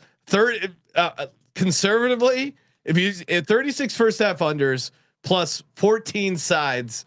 For me, only 14. All right, so I said conservative. What about chase bets? You count parlays and round robins. So 50 race to 10, 50. Let's just say 100. All right, 50 bets at -110 is 5 units. So if you can reduce that to maybe 2, 3, even 1 unit, that's a pretty big difference in the end. Download that promo code or download Novik. Use that promo code SGPN. America's #1 sports prediction market. Novik. Promo code SGPN. And of course, Merch Madness, 15% off everything in the merch store. You see these hats, the Refs Are Terrorists t-shirts. We do have George Mason start your football program. Shout out to the hero who ordered 5 shirts on Colby's what's our number now, by the way? We got to be pretty high up there. I feel like. You're putting up Epstein numbers right now, Colby. Still under 18.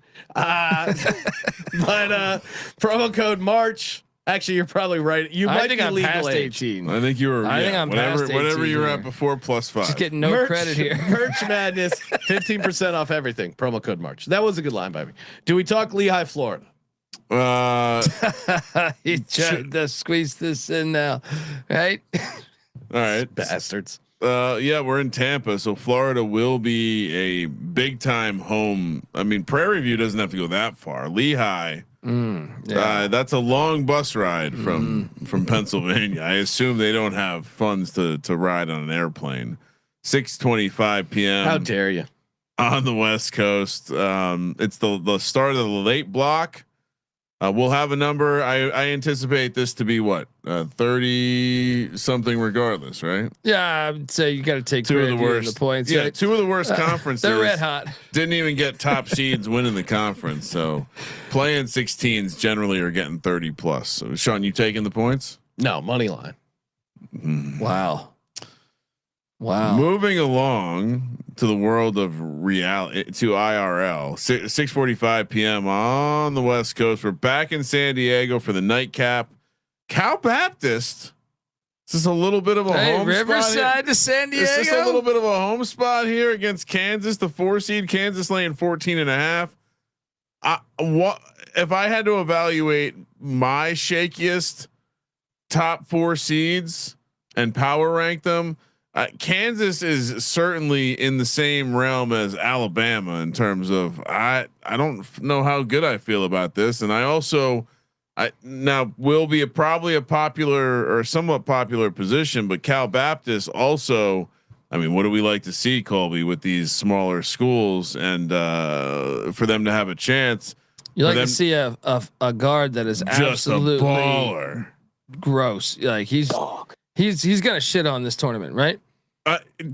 He's the guy. Everyone's coming to see DNP, who we don't even know if he's going to play. Right? Exactly. Dominique Daniels, and I think to name your point, you need to know from Compton, California. By the way, shout out to Compton. Playing, to me, this feels like it's a later, like it's a 9:40 tip on the East Coast. He's a 5'10" kid, 23 a game, 41 in the WAC semis, and you know what 5'10" means?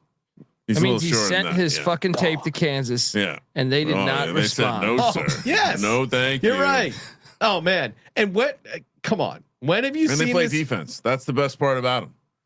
They're they're not a great offensive team. So we're probably going to see some hero Kansas is ball. a lazy ass team that they'll just, we'll just take some easy threes. Not against Cal Baptist, 6th in the nation at defending the 3. Now there's plenty of reasons why Cal Baptist can lose this game and not cover. Kansas has the superior athletes, but Kansas has had the superior athletes all season long. If you've been on a sports team, if there's one athlete on your team that's getting special treatment, are you a true team? Are you just going to be in the huddle going like, let's get it going? Or is, DNP looking to check out and think about his draft stock? This is, I mean, look at they cannot. They should have ruled him out for the entire year because they cannot gel together as a team. They have a shit ton of talent, and Bill Self has also had a shit ton of collapses in March Madness. Cal Baptist straight up, let's go, baby. I'm a little worried about the size. Yeah, that's Kansas. the issue. That's the issue, I think. Right now, I'm looking at the roster for Cal Baptist. We have Jonathan Grimman from Caracas, Venezuela. He's 6'11". We have Brady. He's a dog. Henage, 7-footer from Glendale, Arizona. So a local American. And then we have Thomas. I assume the N is silent. Thomas Dong. The 6'10" out of Canadian out of Montreal. Wait, hold on. Wait, read that guy's name again. It's it's spelled Ndong, but I'm pronouncing it Thomas Dong. Dong. I thought you were going with the doom. Yes, you could also go with that. But we have a guy saying Dong. And then we have Rene D'Amelio from Italy. So they're all their tall guys. It's basically an international situation. You got a Canadian, an Italian, and a Venezuelan. Well, but that's the part where I've used that as a reason to take a team a number of times tonight. This might be the most egregious physicality gap. So it comes down to, because to your point, Kansas is one of those teams that will frustratingly not do the right thing and not have a good offensive plan. Because Bill Self, for being a great coach, I don't think he's a great game to game game planner. And so I'm always going to be taking the. This is the ultimate bailout game though too. You get the regionality. Friday night, Kramer. We're going to be live on VSiN. Here's how we see. Here's how the test will get evaluated. Cal Baptist grades out extremely well rebounding the ball on both sides, effort and energy. Right. Yep. They do have a massive disadvantage in terms of size. If they're able to maintain a rebounding advantage, my God, we're hitting the money line. Colby, any thoughts? Further thoughts here, Cal Baptist? Well, I mean, I would just say this: Self in the first round has been shaky ever since you could pay everybody, right? They lost last year. The year before that, they beat Samford by 4 before losing to Gonzaga in the round of 32. And it's just and also, what's the state of this locker room, by the way? Come on, state of the locker room. You saw the tape of Hunter Dickinson, who's not currently with the team, but he was there last year, and obviously the culture was an issue. Said everyone was out on this. When you pay all that money, but it's different. It's different. If you haven't seen Dominic Daniels, I just want to hit on what he's done. Hit us with it. This guy has had 11 games over 30 points. 11 games. So check this out. He dropped 41 just 2 games ago. He dropped 47 against the best team in the conference back on January 24th. There's always going to be that breakout star of March Madness. He's a Southern California kid. You're telling me his family ain't coming there? Yes. You're telling me those Cal Baptist, which is a bigger school than I thought, 14,000, bigger school. But and to your point, going against Peterson is like this amazing opportunity where to where that the Sports Center highlight can lead off with, well, you have this draft prospect over here, but here's the kid that actually stole the show. Yeah, I mean, and while it probably doesn't unlock a pathway to the NBA, he's the Jack Golke. It certainly can open up a nice spot on a Turkish team, or maybe playing the Greek league. And you see this in college basketball all the time. These guys that are legends forever, whether it's we talk Tyus Edney still. I know he played in the NBA a little bit, but I'm saying he didn't play very long. Or Randolph Childress, right? Edney. I'm saying everyone does. I heard the broadcast. Kids are tonight. Dick Vitale referenced him.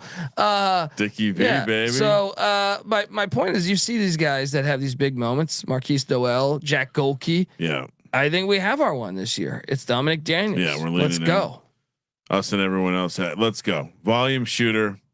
Can't wait to watch it. Playing the money line. Absolutely.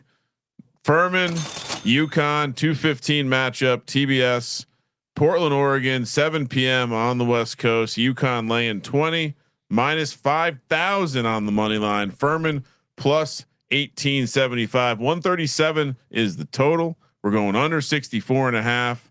First half under.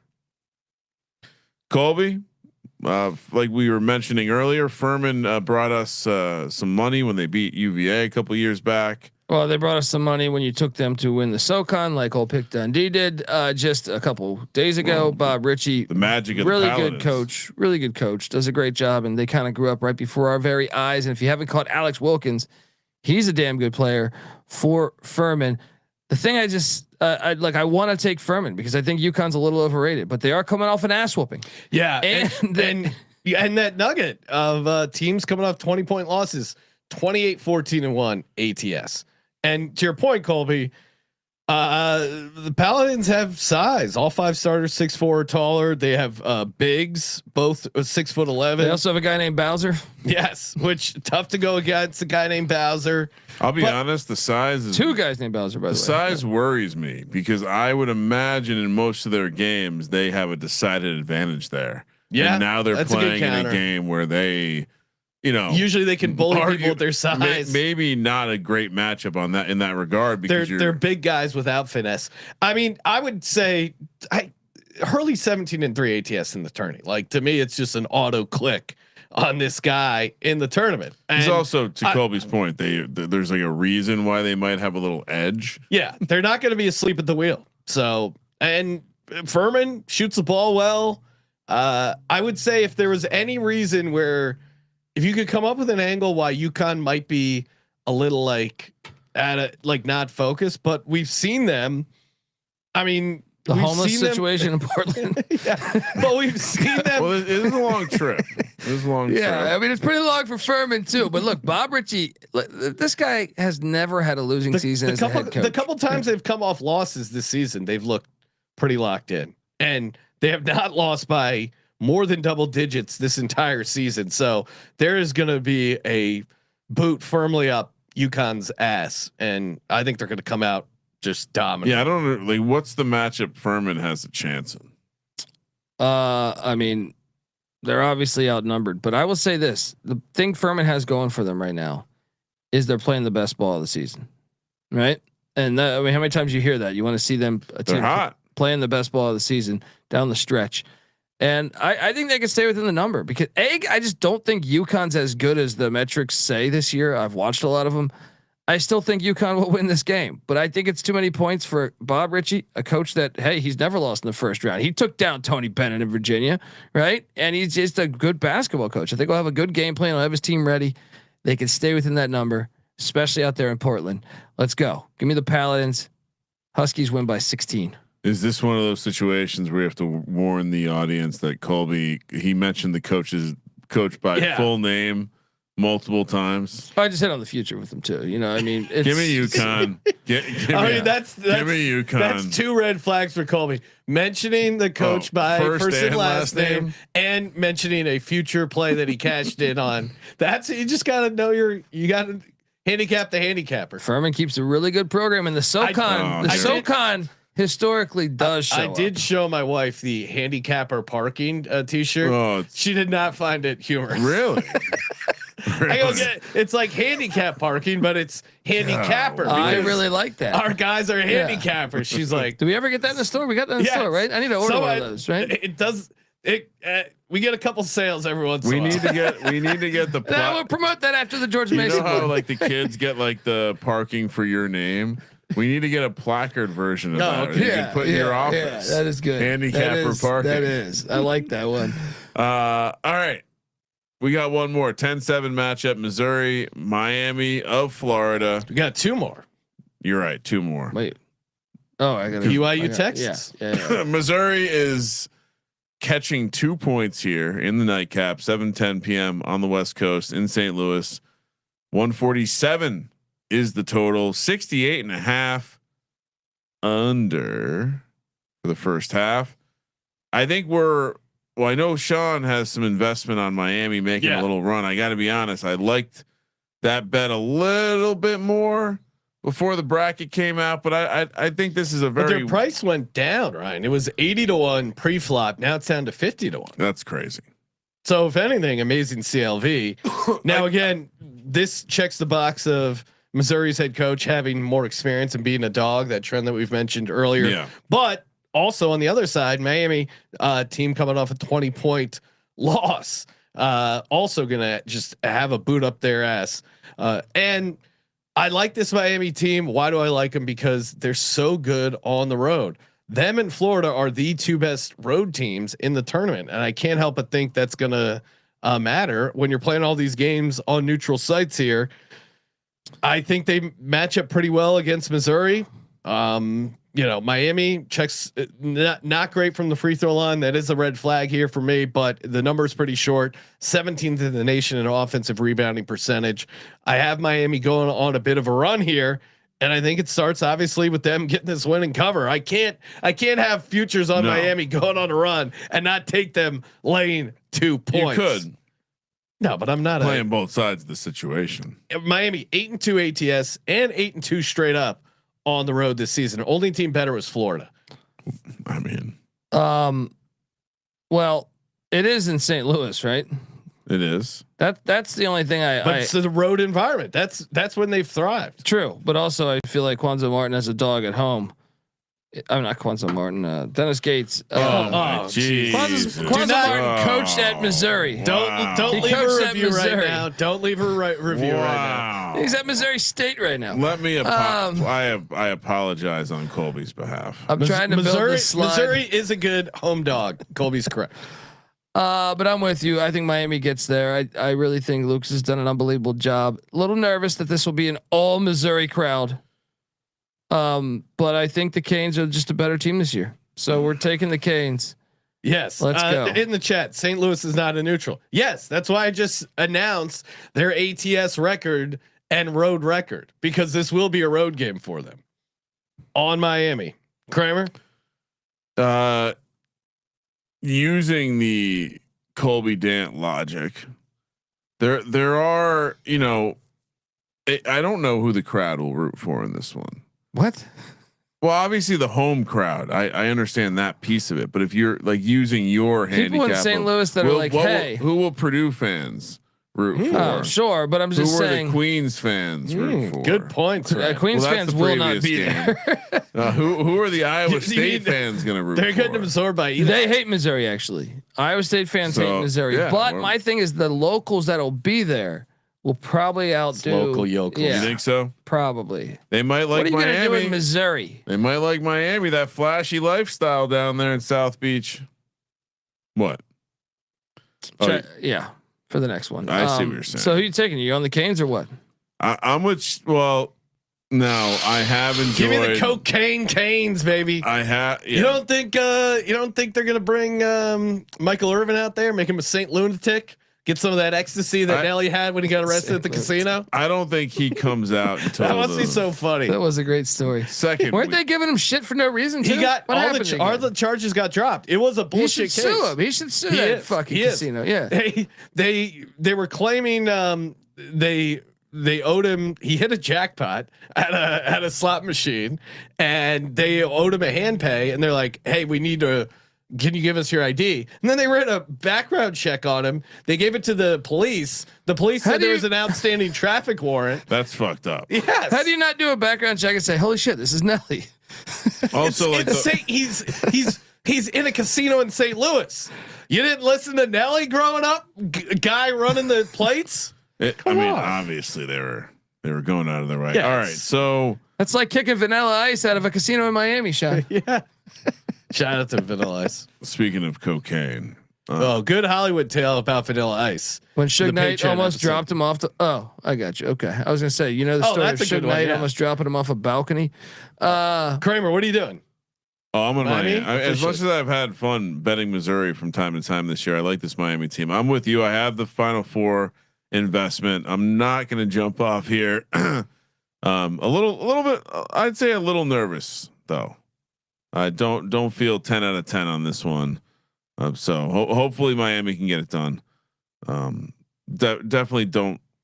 And to Colby's point, I'm surprised he didn't try to lean in harder with conjure up a crowd angle. I was building the slide. Is that what? Okay, so we do have one more. Why do you think I said Quanzo Martin? Because you sometimes like. But I just confuse black people. Is what you're saying? Like Samuel Jackson. I've watched you do it in person. Yeah. I've seen it happen. That's Apollo Creed on their flight. I've seen it happen. That was Apollo Creed. All right, real quick.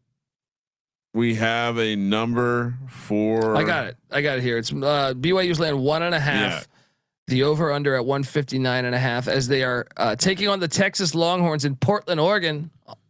Who will have the crowd? There's Mormons in Portland, right? 75.5. No. I mean, Oregon, not Portland. Maybe they run Michigan. They're everywhere in Portland. Watch this. How many Mormons? They're everywhere, Sean. Sure. Yeah. They're everywhere, and they love BYU. They love a good Cougar.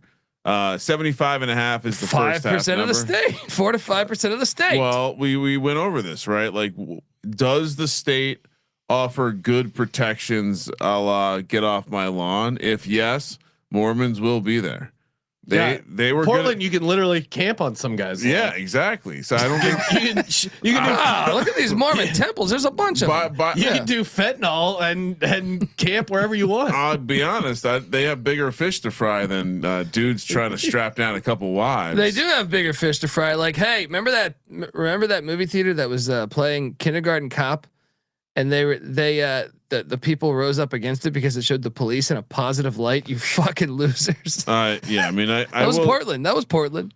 I will say, Kindergarten Cop. I like not a political statement, but I would like to talk to someone who feels like a city like Portland is in a they've attained the goal.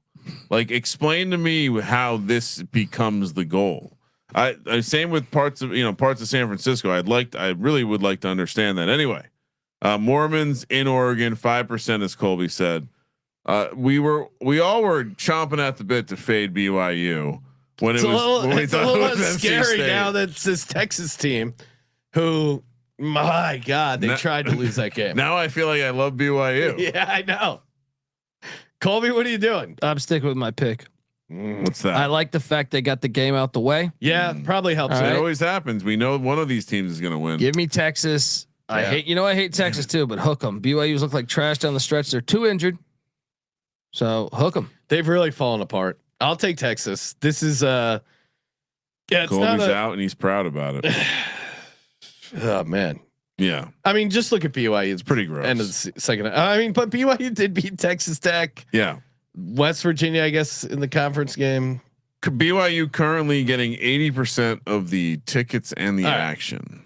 Yeah, simple enough. Give me Texas. Yeah, we can't. We knew Texas was potentially one of the teams. I just liked it so much better when it wasn't Texas. Yeah, we just have to take it though. And we know we wanted to fade BYU, and we know one of these playing teams are going to go on a run. They have. Most likely, it's going to be the Lehigh. It's the rules. But I saw Avetta was posting something supporting the commandment. There you go. Yeah. All right, let's close it out with 4 locks and a dog.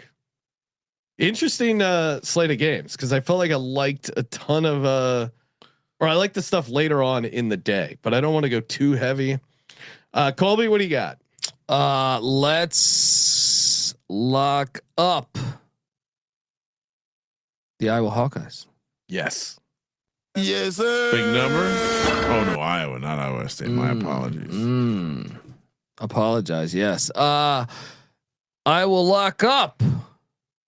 That's really taking a sweet time over here. I'm just trying to decide what's the smartest play for my clientele. I will lock up the Johnnies laying 10.5. Yeah, that's. I will lock up Akron +8. No. I will lock up. Interesting. Utah State -1.5. Ooh, going right against you, Sean. Come on, Colby. He's right in your face. Mountain West. Can't lock up. And the Golden Knights of UCF will win outright against UCLA, who won the Epstein Championship. Okay. All right, for me, give me Iowa laying the 2.5. Miami laying the 2. St. John's laying the 10.5. Villanova getting the 1.5. Again, 2 commandment plays right in our locks. Iowa with the free throws, Villanova with fading Mountain West, and then the big dog. If you're scared, buy a dog. I don't need to. I got Cal Baptist in my pocket. Let's go. That's going to be an epic ride. If you're playing Cal Baptist on the money line, watch our VSiN show live Friday 7:00 Pacific, live because sweats. we will be sweating that ticket out live together. Going to be a fun ride. And then I got a couple bonus plays added onto the sheet. But Kramer, what do you got? Winners only. Someone's winners only. Trying to tell plays. All right, number 1. Surprised no one has Hofstra on their card. Do you like Hofstra? Number 2, Cal Baptist plus the 14.5. Lock number 3, St. John's minus the 10.5. Lock number 4. I like you ended up you guys both locked up Iowa. So I was looking at the rules of the Circa contest. We're gonna need like 15 plays. Are we entering that? When are we doing that, by the way? Tomorrow. I guess we'll have to figure that out on the show tomorrow that we're doing with the bracket and the survivor picks. Lock number 4. You know what? Death taxes and the Akron Zips on a Friday. On a Friday. This is scary. Kramer has too many dogs as his locks. It's just scary. It's scary. And for the money line, not trying to get in your head. Let's get off to a fast start. I have 2 options here. I can do what I've been doing, or we can get frisky. Give me because Santa Clara is the small dog. I like it to Santa start Clara. the day. I like it. Yeah. But why do that when we can play Wright State at 13-1 to take down the Wahoo? You're chasing the UMBC win. No, I'm chasing the Furman win. Thought I told you about those Vikings to Raiders. Yeah, whatever. But the whatever you want to call them, they're gonna rape and pillage. For me, a D-Gen only parlay. Give me Hofstra on the money line parlay with Cal Baptist. It's diabolical. You want the money line parlay. It is Akron parlayed with UCF. Oh, okay. That's more realistic. Oh, I know your clients couldn't handle. Oh my God. Handle a parlay. I do have a lot of dogs. So what if we did Hofstra, Cal Baptist, Akron, Santa Clara? Wow. And UCF. Wow. All on the money line? Yeah. All right. Wait, what there was one in there that was random. What'd you say? Hofstra, Cal Baptist, UCF, and Akron. Round robin. Just do the round robin. We'll round robin. Because I worry about the Alabama one. 11 bets. I'll build it up as we go. So smaller stake as it will be to win flat. So each level pays the same. Of course, get in on our $5,000 bracket contest. It is so many free. money lines. sportsgamblingpodcast.com/bracket. If you're going to be out at the Circa, come say what's up tomorrow night, Wednesday, 6:00 at the Sportsbook. Come say what's up there. Promo code March, 15% off everything in the store. Survivor, 25K guaranteed, almost filled up. Get in while you can. sportsgamblingpodcast.com/survivor. We will be back tomorrow morning live before we fly out to Vegas, revealing our entire bracket and talking a little March Madness Survivor. Make sure you check out the College Experience going live right after us, and daily college basketball pick spots, picking every game against the spread. And of course, as always, thank you for participating in the Sports Gambling Podcast. For the Sports Gambling Podcast, I'm Sean, second the Money Green. He's Ryan. Just for pricing, for transparency, that $100 parlay on those 4 dogs will pay $71,000. Woo! Oh my God! Yikes! Kramer, let it ride. Oh my God!